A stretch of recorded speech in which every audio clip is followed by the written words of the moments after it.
राजस्थान में भीषण गर्मी और लू का प्रकोप जारी है। ऐसे में जयपुर के हाथी गांव में हाथियों को गर्मी से राहत देने के लिए खास इंतजाम किए गए हैं।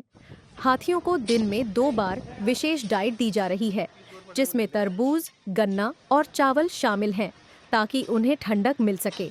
इसके अलावा गर्म दोपहर के समय हाथियों को तालाबों में ले जाया जाता है, जहां वे आराम से स्नान करते हैं और राहत की सांस लेते हैं। इन सभी व्यवस्थाओं के लिए भारी मात्रा में फल और पानी का इंतजाम किया गया है।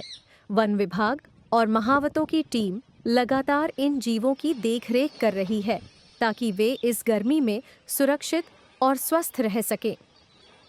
गर्मी को देखते हुए हर साल इसी तरीके से हाथियों की जो देखभाल होती है वो यही रहती है कि जो रोज आमिर के लिए हाथी जाते हैं, आधे हाथी एक दिन जाते हैं और आधे हाथी एक दिन की छुट्टी रहती है।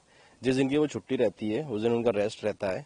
रेस्ट वाले दिन वो सारे हाथी नदी तालाब, जो आपके पीछे देख ही रहे हैं आप, इधर हाथी अपने तालाब के अंदर सुबह दोपहर शाम जब भी इनको थोड़ी थोड़ी देर मावत खाना खिलाने के बाद लेकर आता है तालाब के अंदर। तालाब में ये नहाते हैं।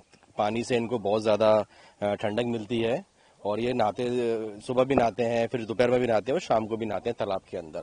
और साथ साथ इनको जो खाने पीने के अंदर जो हम गर्मियों में विशेष तौर पे ध्यान रखते हैं कि गर्मी में इनको किस तरीके का खाना दिया जाए, तो जो मौसमी फल होते हैं, जिस तरीके से अभी जो तरबूज है और खरबूज है, ये सारी चीज़ें हैं, केला है, इन सबको वो चीज़ें, गन्ने हैं, ये सारी चीज़ें दी जाती हैं। गन्ना तो प्रॉपर हाथियों को दिया जाता है।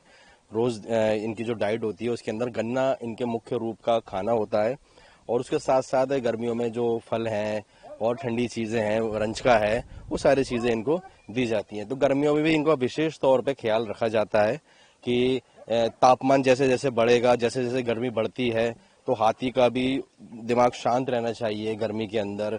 तो गर्मी में दिमाग शांत जब ही रहेगा जब वो बिल्कुल आराम करेंगे। गर्मी में इतना ज़्यादा कुछ काम होता भी नहीं है हाथियों का, और ज़्यादातर वो हाथी रेस्ट ही करते हैं गर्मियों में।